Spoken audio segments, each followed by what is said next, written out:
I wanted to invite up the moderator and panelists for our first panel. We heard in Mark's talk and in some of the questions some mention of the challenge that we need to get beyond preaching to the choir. It's something that all of us edible editors and publishers keep in mind. And so that's a great lead into this first discussion. Can the food revolution cross geographical, cultural, and class boundaries? And I think I might even reword it, not just can, but how. And to help us with that discussion, we have Jane Black, who is a Brooklyn-based food writer who covers food politics, trends, and sustainability issues. Her work appears in the Washington Post, where she was a staff writer, the New York Times, Slate, New York Magazine, and other publications. You can follow her at janeblack.net. Thank you, Jane. Well, thank you, everybody. We have it's a tough act to follow. Oh, wait, they just turned me off when I said that, so I better say a tough act to follow. It's like I'm insulting Mark, and they just keep turning it, like bleeping me, but I'm not. So this panel, I'm kind of thrilled to say, was based on one of the organizing ideas of the book that I'm working on, which I'm also thrilled to say is going to my editor this week. Hooray. Thank you. For those of you who haven't heard me bang on about it for the last couple of years, in 2010, my husband and I moved to Huntington, West Virginia, which is the most unhealthy city in America.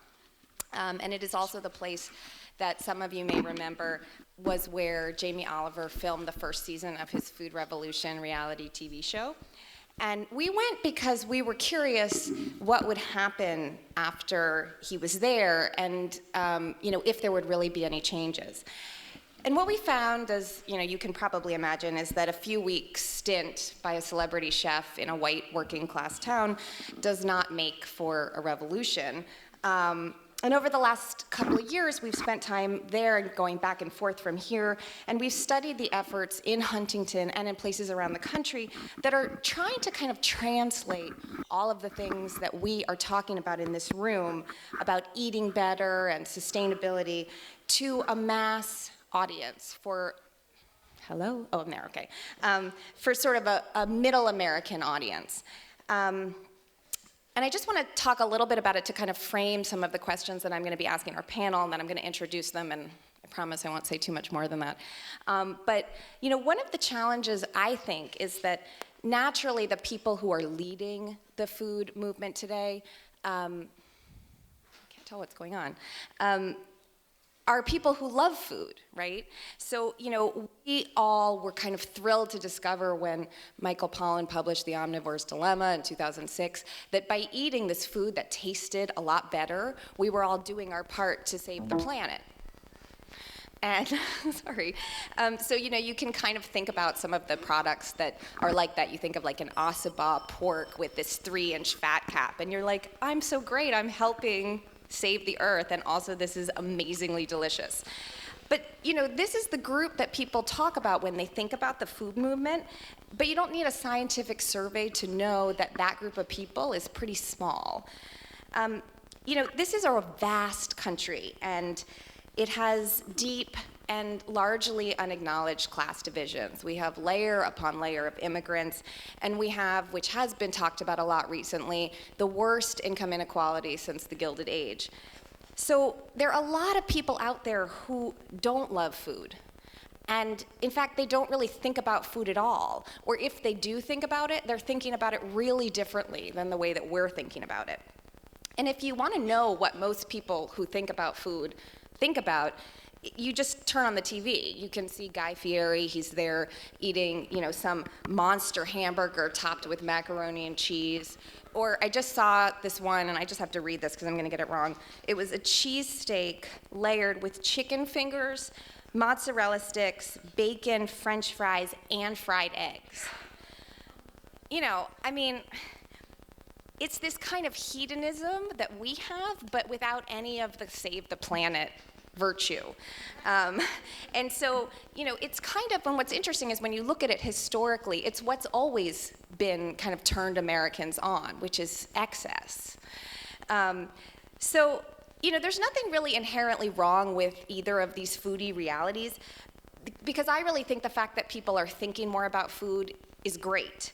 But to the extent that we in the food movement want to enlist the rest of the nation in our cause, our mutual interest doesn't really do much for us, because there's a big difference between wanting to eat an enormous pork sandwich that's dripping with sauce and only wanting to eat an enormous pork sandwich if the pig is a heritage breed that was raised outdoors in the woods and ate acorns. So, what my book is trying to do and what we want to talk about on this panel is to, how to bring the rest of America into this with us. Because if we don't, we're not going to achieve a lot of our lofty goals, which is to save the planet. But also, we risk creating a two-tier food system where you've got wealthy and educated people who are eating really well, and everybody else who's eating the junk that's making them fat and sick. And that, I don't think, is what anybody wants. So, how do we do that? Today we have 3 people here who are going to help me answer that question, and I'm going to do a really brief introduction for each of them, and then I'm just going to launch into the questions. And I believe we're going to save 10 minutes at the end for questions, so store them up. So in the middle here is Kathleen Terry. She's the executive director of Appalachian Sustainable Development, which is a nonprofit in Abingdon, Virginia, that provides socially responsible opportunities for Appalachians while preserving their cultural heritage. And particularly relevant to this discussion is their program that's called Appalachian Harvest, which was one of the very earliest food hubs.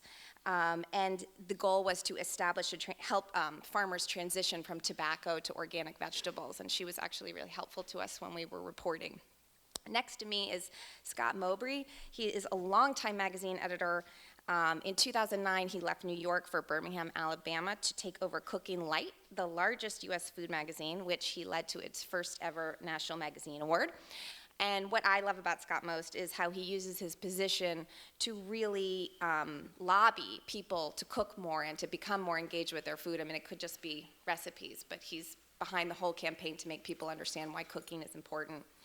And then down at the end is Nevin Cohen, who is a professor here at the New School, where he teaches courses in urban food systems, environmental studies, environmental planning, and policy analysis. And his research focuses on the development of urban food policy, the use of urban space for food production, and planning for ecologically sound urban food systems. And he's at work on a book to be called Beyond the Kale, Urban Agriculture and Social Justice Activism in New York City. So I'm going to start with Scott, because he's next to me. So I think that, are you on? Am I on? No. Yeah. Okay. So the food movement's message, is kind of, let's face it, a sort of a moral one. It basically, when it sort of filters down, it sometimes sounds like, you should spend more money on food, you should spend more time cooking it. You may not like what you're getting as much as the stuff you can get for cheap, but if you don't do it, you're a really bad person. And so we're asking people to do the right thing.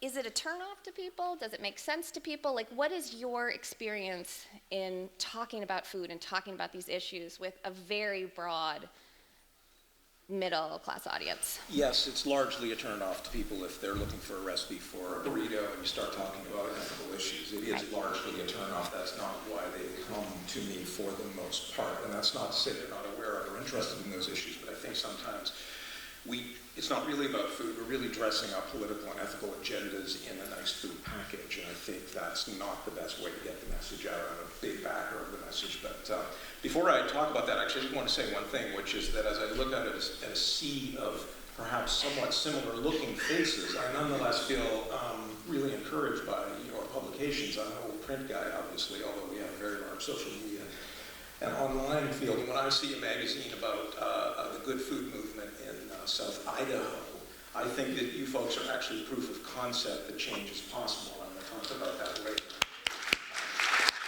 So now that the sucking up is over, I would put it this way. I think setting aside the social justice issues that Mark talked about, the importance of teaching cooking into communities that need to know more about cooking, and the importance of improving school lunches, and the importance of eliminating certain food subsidies and agricultural subsidies that make it unfairly work for the large companies. Setting those things aside, I take an aesthetic approach and not an ethical approach to food. I think life is too short to eat crappy food. And I think what you guys are actually about is better food. You can put a capital B on it, but I think you're about better tasting food. And I've had this argument with Mark. I believe that taste raises consciousness. And I remember when I interviewed him about this, he said that consciousness makes change. I think that taste raises consciousness, and that leads to change. So I think that food is a wonderful thing, because unlike policy papers, it actually tastes good. And when you taste something good, and you can talk to somebody like Nick Pahakas, who runs a huge barbecue chain down in the south, and he's working to try to get local agriculture and local pork into very mass market environment where you can only put the price up 25 cents a plate. You can't put it up $12 a plate because you get to meet the pig. He can only put it up 25 cents, but he believes that you can do that because he thinks the pork that he's going to raise tastes better. And so I always start in recipes with the taste. And the thing that we're thrilled about at this magazine, 26 years after founding, I've only been there a couple of years, is that the things that are happening in the food movement are making the availability of better tasting food much more widely distributed. And that is going to make changes. And I'll talk later about examples that prove that this is happening, that the large hegemonic corporations are actually running scared from some of the things that you're talking about. So I'm super optimistic, but I don't spend a lot of time in the magazine. I preach with recipes, basically. Right. I'm going to make sure we weave everybody in, because we could keep talking about that and run out of time very quickly. So I'm going to move to Kathleen. So when Appalachian Harvest started, it kind of seemed like a no-brainer. I'm going to sort of sum up briefly so you don't have to do it. The idea was you had a lot of farmers around Abingdon, which is in southwest Virginia, sort of where Tennessee and Virginia come together. They were raising tobacco, and tobacco was on its way out, and so there was this no-brainer idea that they would help these farmers transition to organic vegetables, and they would get a higher price, and they would have a way to stay on the farm. But it was kind of hard to get farmers to join in. And so what happened, and why was it so difficult to bring them in and have this make sense to them? Well, I think, is this on? You don't think so? It is, sorry. I think that much like everything else we've talked about today, there's nothing simple about it. So there's 10 different reasons that you could come up with. Start with the price of food that we pay for our food, the specialty crop food, as Mark called it. Tobacco was a sure thing. Specialty crops are not a sure thing. They're a lot harder to work. We are located in central Appalachia, down where it's called Appalachia, not Appalachia, and it is really hard to get around. Distribution was brought up, and how that factors into how farmers can have access to markets, and it's really hard when you're out in the middle of the mountains, where arguably growing crops that you've got to till up land that's on the side of a mountain is hard. And so what we had was a scale mismatch between farmers and the markets. But I also think one of the fundamental issues was one of trust. And Mark referenced a spectrum, and I think of it as sort of a continuum. You can't just say, well, here's your option, it's organic, or we can't help you. You've got to meet people in the middle, and you've got to move them along to where they can participate in a market in ways that are not critical to what their entire history has been. And so our experience has been that there is just not just a gap, but a chasm between organic and conventional producers. And that mindset, I think, was one of the mistakes we made early on, was not recognizing that the cultural divide that we were working with, we really needed to speak about it and move people where, and help them how we could. I always preach that it is not that only organic farmers need help. All farmers need help. None of the farmers that I have met have a desire to destroy their land. Organic farmers, you could have an organic farmer that's not doing his land much good, and you could have a conventional farmer that's doing great. And so not having that very divisive conversation over this and really recognizing how you need to help people just make better choices, either on the farm or on the plate, is just really critical. And I think early on that was part of the problem. And also just acknowledging the fact that farming is expensive. You have to invest tens of thousands of dollars to get your farm started up. And if you don't have a trust in the person who's going to be moving that product for you, it's going to be really hard for you to make that investment. Tobacco was easy. It was a known quantity. You grow it, you spray it with all manner of things, you harvest it, and then you go get a check. It's not quite the same when we're saying, I mean, just think about the mindset of a switch from doing that to growing organic vegetables. It's a big switch. And so I could keep going on because there's a million different reasons why it was challenging. But I think probably fundamentally it was cultural and scale mismatch between farmers and the markets that we were trying to get them to serve. One of the reasons I really wanted Kathleen to be here is because I think we talk a lot about, people voting with their forks and people making choices about what they eat. And when we read about farmers, they're like the farmers we just saw, in the Organic Valley video, and they're great and they're passionate. But a lot of farmers, the farmers that we met when we were reporting this book, they were very skeptical and they were very risk averse. And so I think that it's really important to kind of think about, taking those baby steps, moving along the spectrum with farmers as well, because if you ask them to go from here to here, it's the same thing as asking someone to go from eating McDonald's all the time to being vegan. It's just too, and they're like, that's not me. I mean, and I think that, so I just want to sort of echo that, but one of the things that you did when you came in and took over was say, okay, we'll work with conventional producers to kind of help them take that step. Can you just talk a little bit about how that worked? Well, it was a baby step on our part too, because we had always been, we're Appalachian sustainable development, so switching to working with conventional farmers took us, we took a tiny step to start with. Basically, we distribute produce only to distribution centers for grocery store chains and produce brokers. And because the most affordable way of getting product out of an area where there are no markets to sell to is a tractor trailer, an empty tractor trailer is not a really carbon friendly or financially efficient way to operate. So we started working with conventional farmers just to fill up our trucks. We were like kind of not pretending that we weren't selling that, because we were kind of getting ourselves comfortable with this whole notion. And basically what we were doing was establishing credibility with conventional farmers. And this particular conventional farmer we started with is one of the biggest in our area. And big in our area is like 120 acres. We're not talking thousands of acres. And in the second year, he planted 10 acres of organic. And we'd been trying for years to get him to do that, which proved the concept to me that you needed to be having a conversation to them that was credible to them, not just to you. And so we managed to defray distribution costs, and then we also, going forward, managed to get one of the key farmers in our area to actually give us credibility with other farmers. And over time, it's been an interesting mix because the markets that we serve really like organic. There's an untold amount of demand for local organic in our area because there aren't very many producers.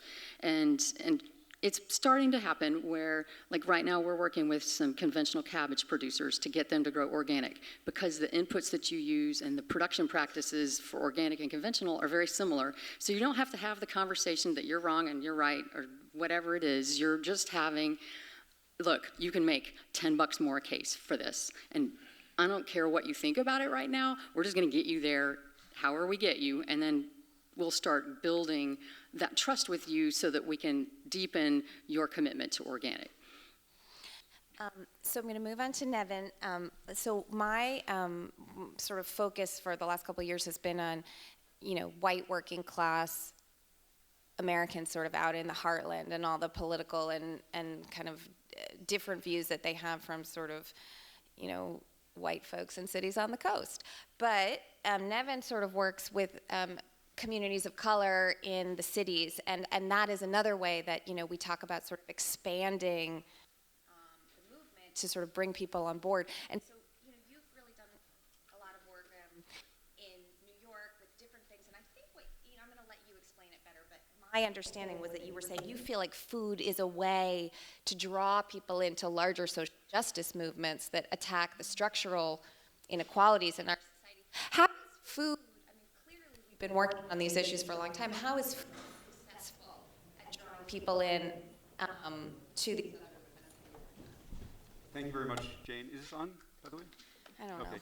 Just And yell. thanks to the edible communities for organizing this panel and inviting me.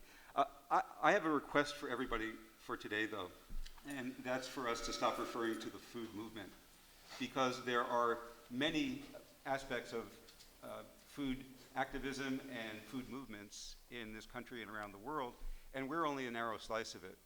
We happen to be very visible because of our race, class, access to the media, educational backgrounds, but there are many other movements. I'd just like to talk briefly about the groups that I've been working with in New York City.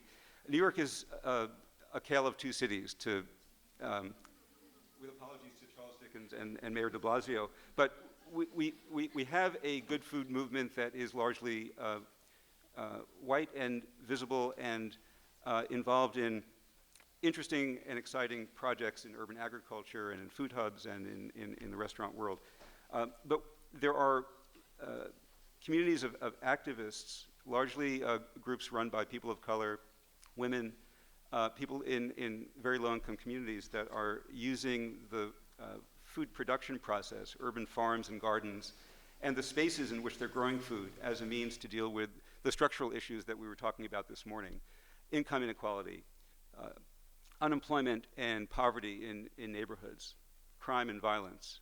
And those are the obstacles that communities are facing in feeding their families healthy food and in making their lives fulfilling. So I'll give you some examples.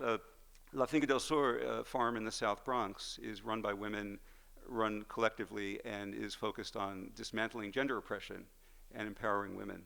The Hattie Carthen farm in Brooklyn teaches kids about racial oppression and issues of race, class, and food disparities. We have a farm school in New York City training young farmers, and one part of the curriculum is a course in social justice, so that when they go out and actually practice farming, they're aware of the structural issues that cause food inequality.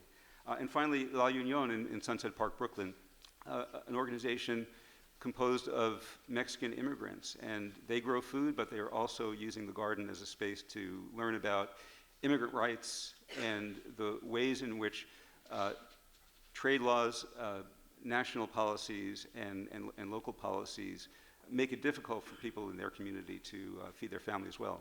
So I think I'm encouraged by activism that's happening in cities around the US and other global north countries.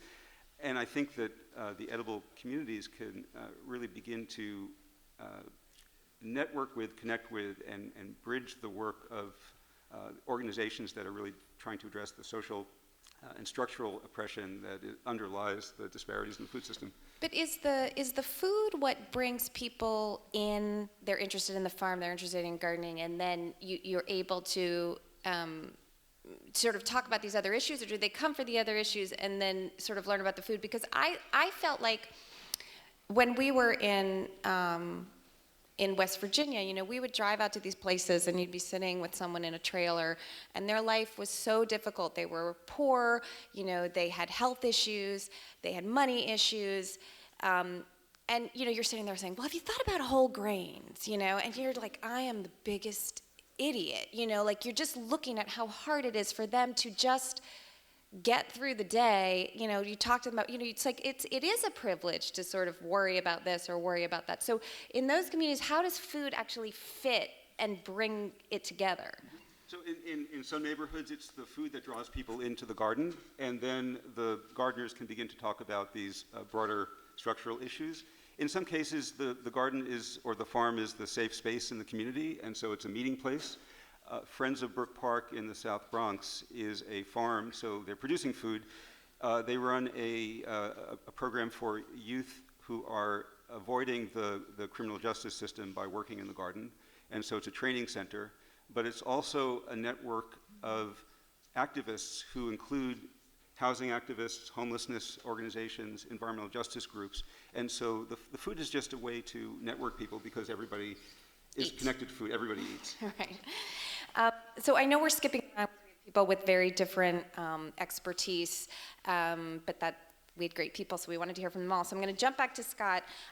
You were talking a little bit about the way that you sell it through taste, and I think it's interesting that a lot of us were brought into this through taste, so it's not really that different a strategy. Can you talk about some examples of things that you've done that have been that have really worked, or things where you've stumbled and you thought, oh, that hasn't worked, or talk to us about how we talk about this so that we get everybody on board. Well, if I'm an evangelist for anything, it's cooking itself, as Mark is, and as I think a lot of people here. And we do everything from work, actually, with Jones Valley Teaching Farm in Birmingham, which is bringing poor, mostly African-American families into our kitchen, and that's working in an interesting way. As a media person, I thought, well, that's great. I have a staff of 4 in my test kitchen, and we can bring in 5 families every 3 months, but that's not scaling.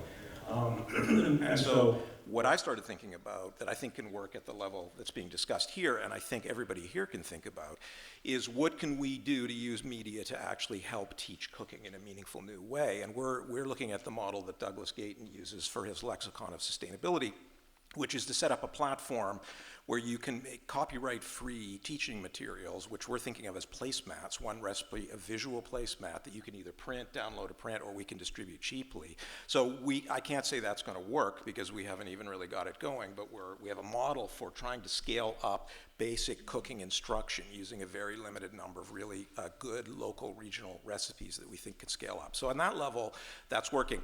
I can tell you that in terms of preaching to the choir, and I have about 9 million in the choir, which is my reach in terms of audience, they have varying levels because it's a mass publication of expertise and interest. And what is working really well is diversifying the type of recipes slowly that we're doing. If I look back 10 years and I look what we're doing now, because I live in Birmingham, I use Piggly Wiggly and Walmart as sort of, well, if you can get sriracha there, you can probably introduce it into, let's call it the recipe stream of most people, right? So what's working for us is the ability to sort of add and diversify high flavor and healthy ingredients. Like quinoa is available widely now it's the number 3 most natural search Google term at Cooking Light is quinoa. So you can get it in Walmart. And so I can now take recipes with that kind of recipe out to a wider range of people. So that's working really well. The final thing, though, is I have to find other uses for those ingredients. So when we discovered that white miso added to a 30-minute stovetop chicken soup makes it taste like it cooked for 8 hours because it creates this umami effect, and then you could use rotisserie chicken or you can cook it yourself. That's a tiny little incremental triumph, because I can tell you the number 1 complaint I get from readers is, okay, you tell me to buy this white miso, I found it, it keeps in my fridge for 17 years, but what the hell am I supposed to do about it? So what you're really trying to do is move ingredients and new ideas into heavy rotation, and that's what works for us. Yeah, I was going to say that, I think, because when you were talking about the sriracha, I think that, part of the problem is this expectation.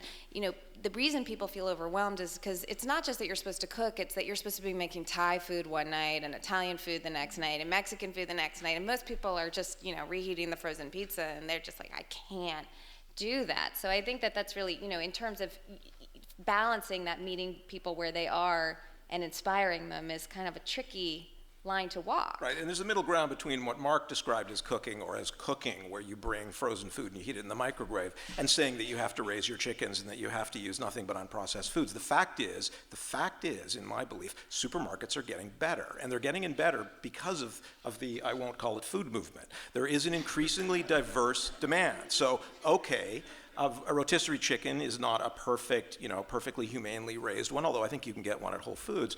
But if you bring rotisserie chicken home and make a homemade, homemade soup, and then you put it with some quinoa and you put it with a salad, that is cooking by the standards of people who no matter how wealthy they are, but the vast middle class feels extremely time pressured, and we all know that. But they will cook. Now, I'm preaching to the choir, but they will cook. And by the way, they're cooking 5 times a week. That doesn't sound like much out of 21, but they're talking about dinner. And that's pretty impressive. 5 out of 7 dinners in our readers, our surveys, indicate they're cooking at home. So I actually think the myth that Americans aren't cooking is a myth. I think some Americans aren't cooking. I think we can get more of them to do it by using some of the tools that I'm talking about.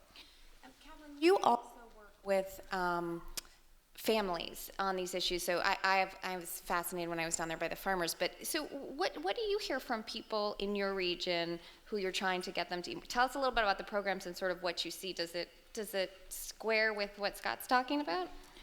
Yes, I think to go to your class issue, when I was thinking about your the lens through which you were looking at some of this, it's, to me, sometimes it's more about food access than just class per se. And I've been on both sides of this fence because I've heard even legislators say, all they care about is their Doritos and their Mountain Dew. And I was like, oh, God, okay, well, that's true for a certain percentage of people.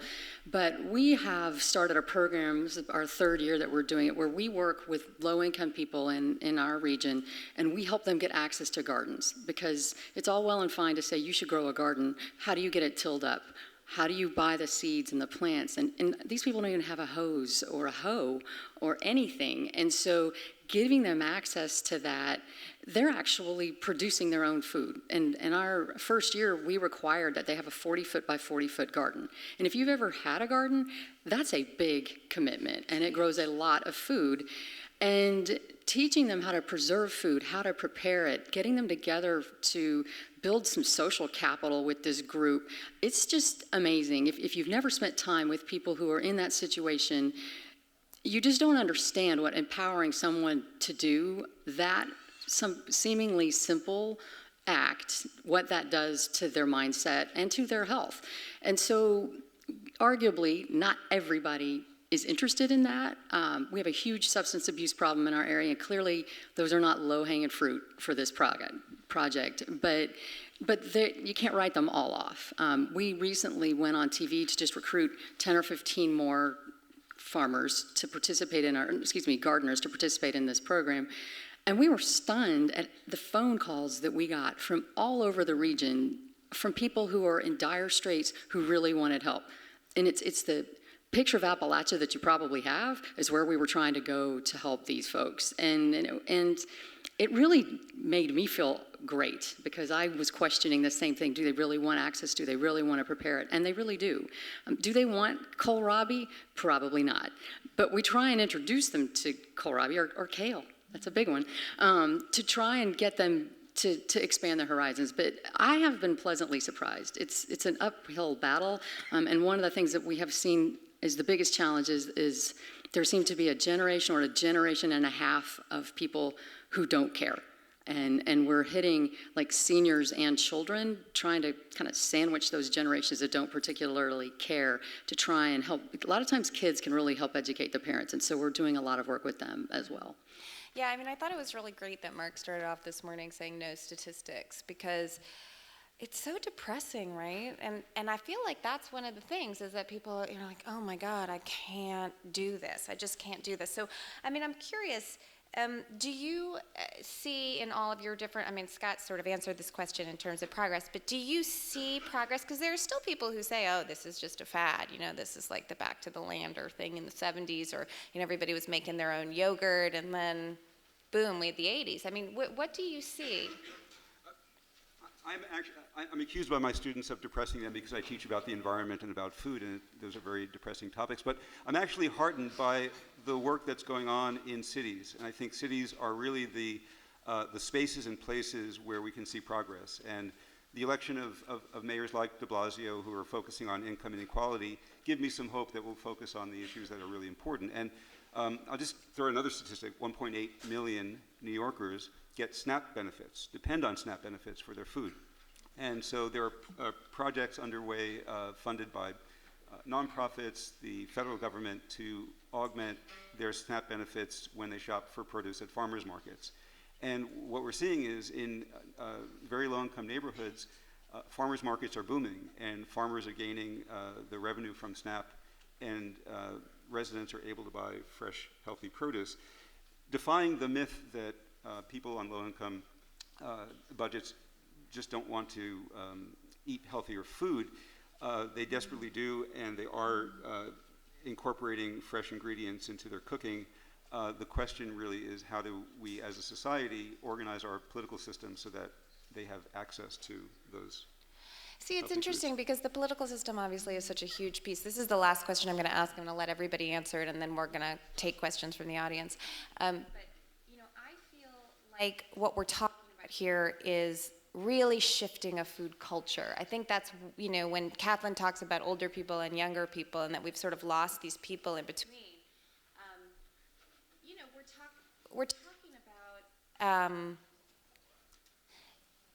people wanting to eat good food. You know, people wanting it. If they want it, then their supermarkets will supply it, their legislators will pass. You know, there's got to be this demand. And the demand is kind of, do you value food? Do you think this is important? We have to sort of create those values in people who don't have them and make it easier for people who do have them to have access to it. So, how long does it take to change a food culture? I mean, did we ever have a food culture where, you know, you read historical accounts, and Americans were always gobbling up as much as they could and taking it to go. So can we change this? Are we ever going to be Italy, or what are we going to be like if we succeed? I'll take it first. Yeah. We're not going to be Italy. We're going to be America, and it's going to be different from Italy because it also has a lot of French and Italian and Chinese and everything, and that's what's interesting about this country. But we are inventing the food culture now. The 20th century was the factory to table movement. Things are changing, and I always start with this because I think this is an encouraging thing, and not just because I like beer. Imagine that you are Anheuser-Busch or you're Coors. First, you're richer than Croesus, that's admitted. The second thing is 10, 15 years ago, you controlled an almost locked up distribution system, national distribution system. It was really fights between the big guys. And if you look back 20 years, we were at the all-time nadir in terms of the number of breweries in the country. Now we're almost at pre-prohibition levels, not to use statistics, okay? So something has happened in 20 years. And what's happened, and again, imagine that you're Anheuser-Busch. What you've seen in the last 30 years is completely flat total beer sales in America. But what you've seen in your market is a 15% reduction, because that, in terms of dollars, I believe, yes, in terms of dollars, and by 2020 in terms of volume, they're different things because you can charge more for craft beer. You've lost 15% of your market from the bottom. Was this a movement? Was it because of legislation? Well, in some cases it was. In Alabama, until 2 years ago, you couldn't even get beer above 3% alcohol, or 5 maybe. But in fact, what's happened is that the values of the beer movement are such that they're somewhat impermeable from the resistance of the large corporations, because the fact of the matter is, to succeed in the craft business, you have to be local for the most part. You kind of have to taste better. You have to have a story. You have to have a hipster bearded person or somebody who's been to Germany.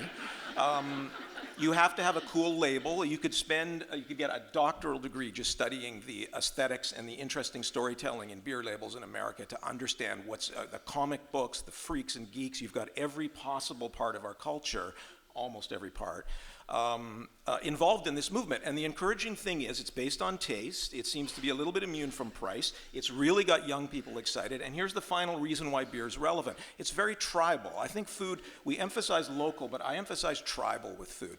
When I was at a fun run 2 nights ago at Good People Brewer in Alabama, and there were several hundred people who were running to raise money for Jones Valley Teaching Farm. And what were they doing? Well, they're still part of an elite, to some degree, a cultural elite, but they were celebrating the local, they were buying the stories, they were telling the stories, and they're communicating virally through new media. I'm telling you, this culture is changing. You can see it in the supermarkets, the diversity of products. Just go into the Piggly Wigglies in Birmingham, 250 craft beers, more than in the Whole Foods.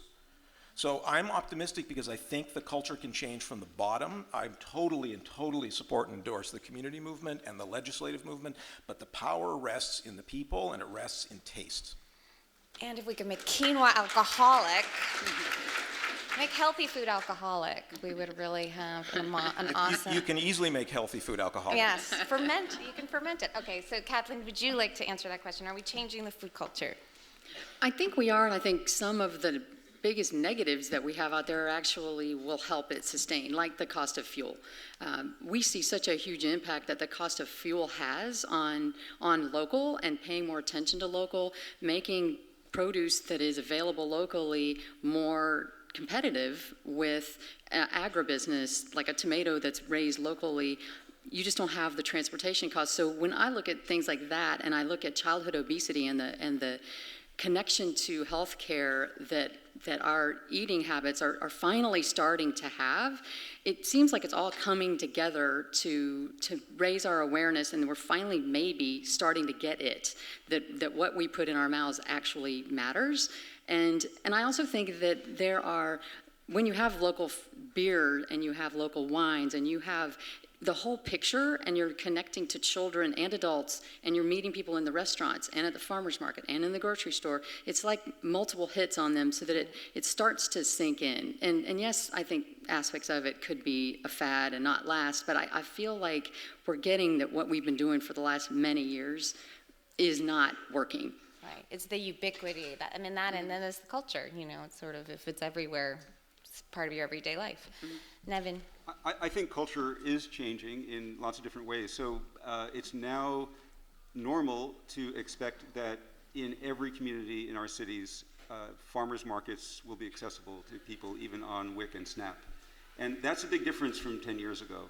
As Mark Bittman pointed out, he's now getting questions about wages of fast food workers. So it's now a part of the culture to consider labor issues in thinking about food. So I think I see a dramatic shift in the scope with which we're thinking about food issues and in thinking about some of the structural problems underlying the conditions of our food system. So questions, we ran a tiny bit over, so we don't have that long, but 3 questions. So run to the microphones.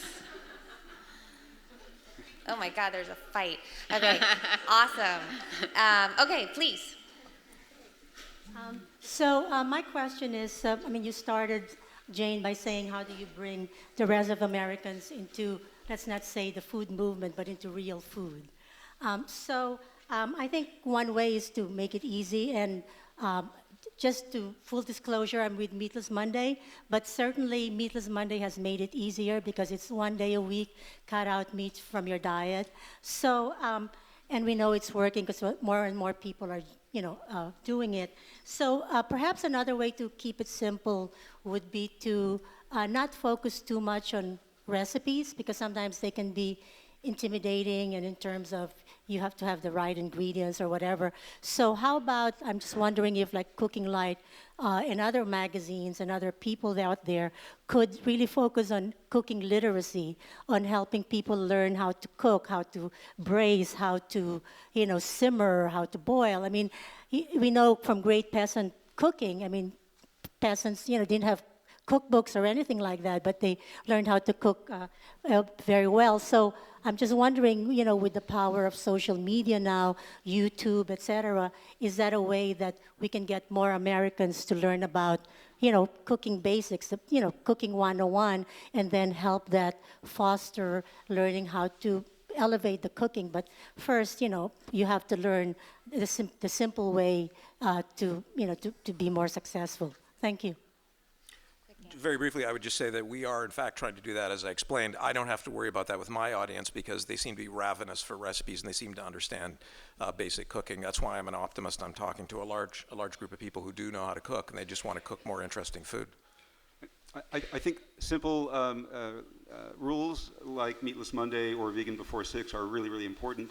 And another way to simplify changes in our food system is through public purchasing. And so New York City serves 860,000 meals per day in the school system. So changing the menu is an easy and not easy, it's complicated, but it's a way through public policy to really have dramatic changes in the food system.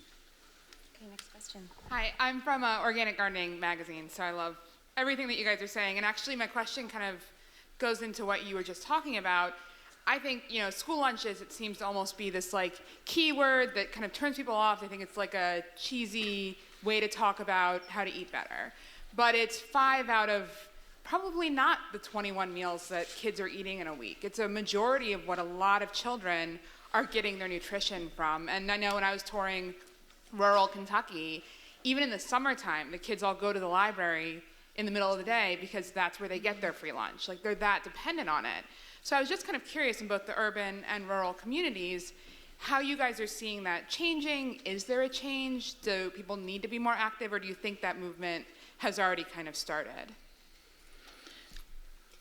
I think the public plate is very powerful to change the system, and again, I'm heartened at the municipal level that there are exciting things happening. Los Angeles has a good food pledge that includes criteria like local, but also wages for workers and animal welfare. And so I think there's an enormous potential for nutrition standards to be improved and also for purchasing to make a big difference. And I would say that we are making strides. I think one of the challenges is particularly with the low-income children, that they haven't had exposure to fresh, healthy food at their homes. And so introducing that to them, just throwing it on their plate, doesn't really usually result in success. So being very thoughtful and deliberate about how that's introduced is also a really critical element. And making sure that those messages get home, and that you're providing food access, again, on multiple levels, because, I mean, our percentage of free and reduced lunch in a lot of the school systems we serve is 60 to 70%. So it's pretty significant poverty, and so you've got to recognize what you're working with. But the movement is there, and the desire, particularly by the school systems, is definitely there. And we've just time for one more question, but I just want to say that in Huntington, West Virginia, I was just there and had lunch in the schools. You may remember Jamie was after the poor old lunch ladies, and I had baked chicken that they got cut up themselves, put in olive oil in a spice mix, homemade roast potatoes, an orange, and I'm trying to remember what the last, and a fresh salad, including greens that were grown by a student. So that's what they're eating in Huntington now. It's pretty amazing. Thank you all, and thank everyone who is arranged today in the conversation. I actually work with a group in East Harlem called SMART, and it was started 16 years ago by women affected by HIV/AIDS. And so they have a big nutrition education and a big teaching, hands-on teaching program.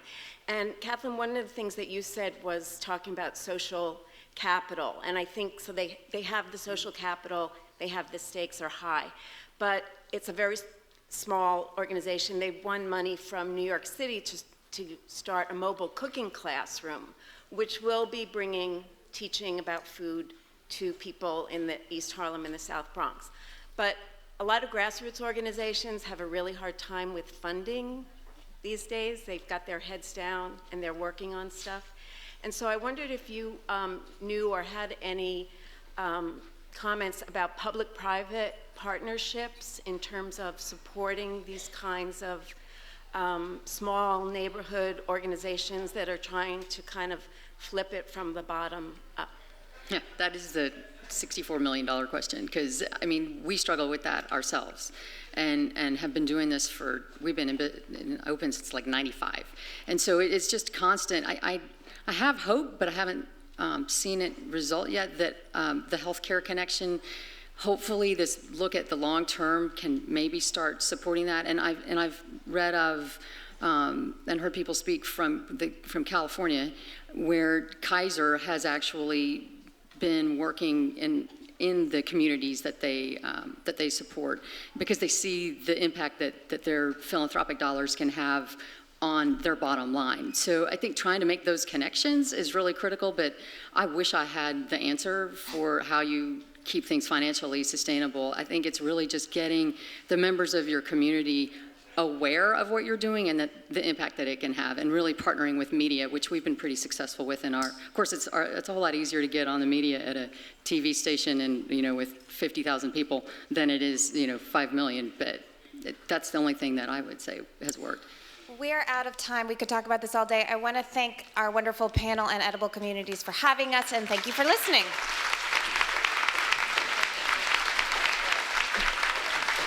Thank you, Tracy. We at Niman Ranch, we're really proud to sponsor the Edible Institute and the discussions facing our food industry today, the issues facing our food industry, the very lively discussion that just happened. It was incredible. But I wanted to let you know a little bit about Niman Ranch. We are a community of small, independent family farmers and ranchers who are committed to raising livestock humanely and sustainably using traditional farming methods. This includes raising animals in environments which they can exhibit their natural behaviors, as well as never using antibiotics ever, and never using any added growth promotants ever. Thank you. We're very, very proud of that, and thank you for recognizing that. But what I would love to do is introduce you to one of our farmers. So we have a video, and I'd like to introduce you to Scott Sybil from Carroll, Iowa.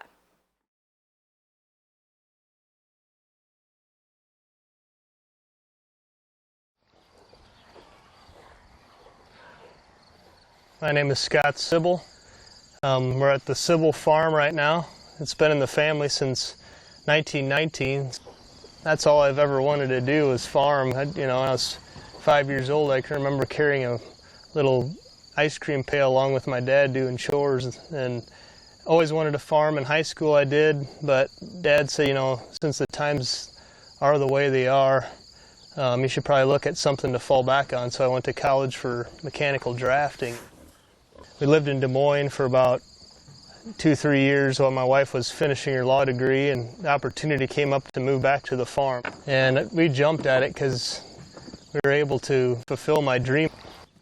In order to compete with the bigger farmers around the area, you almost have to do something a little different to get started. So I started raising hogs for Niman Ranch, and now also I raise cattle for Niman as well. The bigger the farms get, it really hurts the small towns. The more small farmers and the more farmers there are around smaller communities, the more they thrive. The main streets are still full instead of like a ghost town. Young farmers, we just ask for a chance. We don't ask for a ton of money or whatever. We just want to have a chance to get started, and work hard. So we're proud to work with folks like Scott. The average age of our farmer is significantly lower than the national industry average. We have over 700 farmers in our network, and we are committed to supporting these farmers and their local communities, as Scott just mentioned. So if you're not familiar with our brand, we do offer beef, pork, and lamb, and we are available nationwide. We use a network of family distributors that distribute the products to specialty retailers and fine dining, as well as some casual dining restaurants. But do stop by our table during the break. We will be cooking up some sausages, so a little bit later, so you might smell them, but definitely come by and try that, and then let us know if you have any questions. But again, we're proud to be here and proud to be part of these discussions. What you guys are talking about is so important to the food systems, and thank you for being here.